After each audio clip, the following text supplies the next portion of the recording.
आपण पाहिलं असेल आत्ताच वेताळ टेकडीला आम्ही इथे व्हिजिट केलेली आहे. वेताळ टेकडीच्या इथे बेताळ जो विकास चाललेला आहे किंवा विकासाच्या नावाखाली जे डिस्ट्रक्शन चालू आहे, मला वाटतं ते थांबवण्याची गरज आहे. कुठेतरी विचार करणं गरजेचं आहे की नक्की आपला काय हेतू आहे आणि काय आपण ह्याच्यातून साधणार आहे. महत्वाची गोष्ट हीच आहे की विकास करत असताना विकास हा शाश्वत झाला पाहिजे. पुढची 50 वर्ष 100 वर्ष कसं टिकू शकेल हे आणि पर्यावरणासोबत विकास कसा होऊ शकेल हा विचार आपण करणं गरजेचं आहे. झालं असं आता की साधारणपणे गेल्या 6-7 महिन्यांमध्ये अनेक वेगळ्या वेगळ्या ठिकाणी विकासाच्या नावाखाली एक तर भ्रष्टाचार किंवा अनियमितता आपल्याला दिसत आहे. विकासाचा विचार न करता आणि स्थानिक जनतेचा विचार न करता लाठीकाठी असेल, दमदाटीने असेल, विकास आणि विकासाच्या नावाखाली हे सगळे जे काही प्रकार चालू आहेत ते भयानक आहेत. वेताळ टेकडी असेल, रिव्हरफ्रंट डेव्हलपमेंट असेल, हे दोन्ही प्रोजेक्ट्स पुण्यामधले असतील, मुंबईमध्ये आरेचा असेल, परत नांदगाव येथे वारेगाव गावात जो फ्लायएशचा प्लांट त्यांना सुरू करायचा आहे, ह्या काही गोष्टी असतील, बारसू असेल, इथे सगळीकडेच आपण बघतोय की जनता विरुद्ध हुकुमशाही हे असं सगळीकडे आपल्याला एक राजवटीच्या विरुद्ध ही भूमिका दिसत आहे. माझं एवढंच सांगणं असेल की जे कोणी हे प्रोजेक्ट करत असेल, मग पीएमसी असेल किंवा इतर कोणी असेल, त्यांनी स्थानिक जनतेचा, स्थानिक नागरिकांचा आवाज काय आहे, नक्की त्यांची चिंता काय आहे, काय हरकती आहेत, हे ऐकूनच पुढे त्यांनी पावलं टाकावी. नाहीतर आक्रोश जो आहे तो जनतेचा रस्त्यावर दिसायला लागलेला आहे. आपल्याला आठवत असेल 1 वर्षापूर्वी पर्यावरण मंत्री म्हणून असताना त्याच्यावर अनेक बैठका देखील घेतलेल्या. इकडच्या स्थानिक जे काही एनजीओज असतील, मी ऍक्टिव्हिस्ट म्हणणार नाही, कारण हल्ली काय झालं, ऍक्टिव्हिस्ट हा निगेटिव्ह शब्द झालेला आहे. कोणी काही चांगलं आणि सत्य बोललं की त्याला ऍक्टिव्हिस्ट म्हणून लिहिलं जातं आणि मग वेगळी वेगळी त्याला पदव्या दिल्या जातात. पण महत्वाची गोष्ट हीच आहे की विकास जसं मी सांगितलं होत असताना शाश्वत विकास कसा व्हावा. नदी पात्र देखील जर आपण बघितलं तर एक नदी दुसऱ्या नदीसारखी नसते. साबरमतीसाठी जे चांगलं असेल किंवा योग्य असेल तेच मुळामुठ्यासाठी नीट आहे का, चांगलं आहे का, हे विचार करणं गरजेचं आहे. एखाद्या नदीला स्विमिंग पूल बनवणं आणि मग पूर हे वाढल्यानंतर आपल्या शहरांमध्ये मग त्याच्यावर कुठची तरी परिषद घेणं हे योग्य नाही. आत्तापासूनच विचार करायला पाहिजे. दुसरी गोष्ट म्हणजे रिव्हर डेव्हलपमेंट जेव्हा आपण बोलतो तेव्हा पहिलं स्वच्छता त्या नदीची आणि मग नंतर सुशोभीकरण हा विचार करणं गरजेचं आहे. आणि सगळीकडे काही घाट बनवणं असेल किंवा कॉन्क्रिटायझेशन करणं असेल हे योग्य नाही. आता मी हे पण बघत आहे की अनेक ठिकाणी असं झालेलं आहे त्याच नदीच्या पात्रासाठी आणि पूर्ण डेव्हलपमेंटसाठी की पर्यावरणाच्या परवानग्या घेताना ते जे काय सियाचे परवानग्या घेताना एक सुद्धा झाड कापलं जाणार नाही अशी परवानगी घेतली गेली होती. आणि आता मला वाटतं 6,500 की 7,000 झाडं ह्या पुण्यामध्ये कापली जातील. मग 5-6 वर्षानंतर महानगरपालिकेला आणि राज्यकर्त्यांना आठवेल की अरे आता प्रदूषण वाढलेलं आहे, मग काय करायचं, तर कॉन्ट्रॅक्टरचे स्मोक टावर घ्या. मुळात हे सगळं सुचवणारे कन्सल्टंट कोण आहेत, कॉन्ट्रॅक्टर कोण आहेत, हे कन्सल्टंट कोणाचे खास आहेत का, हा विचार देखील करणं गरजेचं आहे. कारण काय होतं की कन्सल्टंट आपल्या शहरांमध्ये येऊन वाट कशी लावायची काही वेळा असं सुचून जातात आणि मग जे खरे कन्सल्टंट असतात किंवा जे खरे इकडचे नागरिक असतात त्यांचा आवाज दबला जातो आणि मग काहीतरी एक भयानक प्रकार होतो. मोजकी लोक जरी असतील किंवा एक व्यक्ती जरी असेल, ती जर बरोबर असली तर तिचा आवाज लोकशाहीमध्ये ऐकणं गरजेचं आहे. लोकशाही असेल किंवा हुकुमशाही असेल, कोणाची राजवट असेल, महत्वाची गोष्ट हीच आहे की जे योग्य आहे त्याच्यावर नीट विचार करून करणं गरजेचं आहे. आता जर आपण पाहिलं तर ह्याच्यात 2-3 गोष्टी ज्या आढळून येतात आपल्याला. एक म्हणजे जी आरटीए मधली उत्तर आहेत आणि जी सर्वसामान्यांमध्ये महानगरपालिका उत्तर देत असेल किंवा काही राजकीय नेते उत्तर देत असतील त्याच्यात तफावत आहे, त्याच्यात अंतर आहे. दोघांची उत्तरं ही एकासारखी दुसऱ्याला मिळत नाहीत. दुसरी गोष्ट म्हणजे अर्बनायझेशन हे वाढत चाललेलं हे आपल्याला मान्य करायलाच लागेल.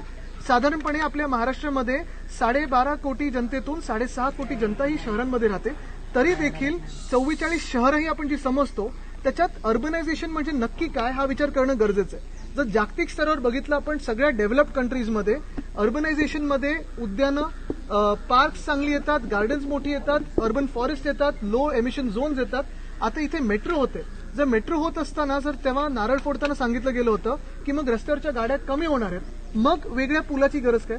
बरं, दुसरी गोष्ट हीच आहे की याच्यात ट्रॅफिक स्टडी नीट झालाय का. पीएमपीएल सारखी जी बसची सेवा आहे ती वाढवून, जसं मुंबईमध्ये आम्ही विचार करत होतो 10,000 बीएसटीच्या इलेक्ट्रिक बस घ्यायच्या, तसं पुण्यात होऊ शकतं का. ह्या सगळ्या गोष्टींनी मला वाटतं मोबिलिटी प्लॅन एक निर्माण करून ट्रॅफिक स्टडी करून पारदर्शकपणे जे काही असेल ते लोकांसमोर आलं पाहिजे आणि लोकांना जे मान्य असेल ते झालं पाहिजे. त्याच्यात जसं मी सांगितलं की एका जरी व्यक्तीचा आवाज योग्य असेल तो आवाज ऐकला गेला पाहिजे. उद्धव ठाकरे बारसूमध्ये गेलेले होते, तुम्ही बारसूला जाणार आहात का किंवा तिथे रिफायनरीच्या बाबतीमध्ये डबल स्टँडर्डचा आरोप तुमच्यावरती होतो. एकच मी दुरुस्त करीन. आपण सांगितलं पॉलिटिकल प्रश्न, तर मला वाटलं पॉलिटिकल येईल, पण बारसू आमच्यासाठी पॉलिटिकल नाहीये. बारसूची देखील भूमिका स्पष्ट आहे. आपल्याला आठवत असेल जेव्हा नाणारला विरोध झाला स्थानिक जनतेने केला तो योग्य होता. तिथून आपण नाणारवरनं ती रिफायनरी हलवली.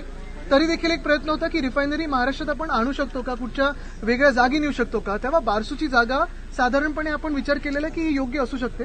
जेव्हा पत्र लिहिलं त्याच्यानंतर देखील प्रोजेक्ट प्रॉपोनंटला आणि एमआयडीसीला मुख्यमंत्री म्हणून उद्धव साहेबांचं थेट सांगणं होतं की जो काही प्रोजेक्ट असेल तो लोकांसमोर पूर्णपणे प्रेझेंटेशन झालं पाहिजे. जनतेला जर मान्य असेल तर तिथे करू, नाहीतर दुसरीकडे हलवायला लागेल. आत्ता पण भूमिका तीच आहे आणि महत्वाची गोष्ट हीच राहते की कुठेही जसं मी सांगितलं आरे असेल, वेताळ टेकडी असेल, रिव्हरफ्रंट डेव्हलपमेंट असेल, बारसू असेल किंवा कुठचीही जागा असेल, लाठीकाठी लोकांवर चालवून, आपल्याच नागरिकांवर चालवून, अश्रुधूर सोडून विकास हा होत नसतो. लोकांना सोबत घेऊन एक डायलॉग साधून, मुळात आज पण इथे जे मी आलेलो आहे इकडच्या पण जनतेला काय पाहिजे तर नक्की ते काय होतंय, कशासाठी होतंय, काय तुमचा अभ्यास आहे, महानगरपालिकेचं नक्की काय इथे तयारी आहे हे ऐकणं गरजेचं आहे. पण लोकांचं ऐकायचंच नाही आणि आम्हीच करू ते बरोबर, ही जी भूमिका आहे ही मला वाटतं ह्या घटनाबाह्य सरकारची चुकीची आहे. ही हुकुमशाहीची भूमिका आहे. जातोय की म्हणजे नितेश राणेंनीच आरोप केलेला आहे. शी त्यांना उत्तर देतच नाही मी, त्या पातळीला जात नाही. पण एकच आहे, त्या पत्रात तुम्ही वाचलं असेल तर कुठेही जनतेवर लाठीकाठी चालवा, दादागिरी करा, जसं ते बुलेट ट्रेनसाठी आदिवासी महिलांना घरातून बाहेर खेचलं गेलं, असं कुठेही महाविकास आघाडीच्या काळात झालं नाही. तरी देखील आम्ही इथेच पुणे परिसरात वेदांता फॉक्सकॉन आणणार होतो, ते पाठवलं गुजरातला. एअरबस टाटा असेल, मेडिकल डिव्हाइस पार्क असेल, बल्क ट्रक, म्हणजे महाराष्ट्राला जे प्रोजेक्ट्स पाहिजेत ते गुजरात किंवा इतर राज्यात पाठवले आणि जे आपल्याला नको आहेत ते आपल्यावर लादले जातात. महाविकास आघाडीमधल्या रिप ज्या आहेत त्या पाहता एनसीपीमध्ये पॉलिटिकल मुवमेंट ज्या झाल्या आता काही काळामध्ये, तुम्हाला आता असं वाटतं का की ठाकरेंची शिवसेना ही महाविकास आघाडीमध्ये क्लब झाली? आपण पाहत असाल महाविकास आघाडी ही कुठच्याही पदासाठी नाही, खुर्चीसाठी नाही, तर ह्या देशातली आणि या राज्यातली संविधान आणि लोकशाही पद्धती जी आहे ती वाचवण्यासाठी आम्ही एकत्र आलो, त्याचं रक्षण करण्यासाठी एकत्र आलोय. आता कुठेही मला वाटत नाही महाविकास आघाडीमध्ये काही आपण पाहताय रिफ्ट आहे. सभा चांगले मोठे होतात. आता उन्हाळ्यासाठी आम्ही पुढे पावसाळ्यात घेऊ सभा किंवा उन्हाळ्यानंतर घेऊ. पण महत्वाची गोष्ट हीच आहे की महाविकास आघाडी ही वज्रमुठ सभा जी होती ती संविधान आणि लोकशाहीच्या रक्षणासाठी होती. कमिटमेंट्स इतर पार्टीजच्या तुम्हाला वाटतं का की त्या अप टू द मार्क आहेत? ज्या 50 खोक्यांसारखे आमच्याकडे कमिटमेंट नसतात. जे कमिटमेंट घेणार होते ते गेले पलीकडे, जे घेणारे असतील ते पण जातील पलीकडे. नाही, महाविकास आघाडीमध्ये असं मी म्हणतो अदर आपण पाहत असाल महाविकास आघाडी भक्कमपणे काम करत आहे. महाविकास आघाडी जरी भक्कम असते तर दुसरीकडे अजितदादा मात्र अजूनही त्याची नाराजी दूर मी झाल्याची पक्षावर जे मी सांगतो की आता महाविकास आघाडी आपण त्या दिवशी पण मुंबईत पाहिलं, सगळ्याच नेत्यांनी एक सुरात सांगितलं की या संविधानासाठी आणि लोकशाहीसाठी आम्ही एकत्र आहोत. एक गुप कालपासून येते मुख्यमंत्री तेजस ठाकरे आणि तुमच्या हो, ते मातोश्रींनी काय भेटले. आहे? खरं आहे का ते? असं कुठच्या कोणी काय ट्विट करेल आणि त्याच्यावर आपण विश्वास ठेवणं मला वाटतं कार्यकर्त्यांवरती गुन्हे दाखल केले जातात. शिवाजीनगर पोलिसांना जुने जे प्रकरण आहेत ते पुन्हा बाहेर काढून गुन्हे दाखल आपण पाहताय संपूर्ण महाराष्ट्रामध्ये अनेक शिवसेनेच्या कार्यकर्त्यांवर, शिवसैनिकांवर गुन्हे हे जुने असतील, नवीन असतील, काही खोटे गुन्हे असतील हे दाखल केले जातात. असंही झालेलं आहे ठाण्यामध्ये की ज्या रोशनीताईंवर लाथा मारल्या गेल्या त्या त्यांच्या या मिंदे गँगच्या गुंडांकडून रोशनीताईंवरच केस झालेले. तर मुळात आपल्या राज्यात लोकशाही असेल, संविधान असेल किंवा कायदा सुव्यवस्था असेल ही आहे की नाही हा मोठा प्रश्न झाला.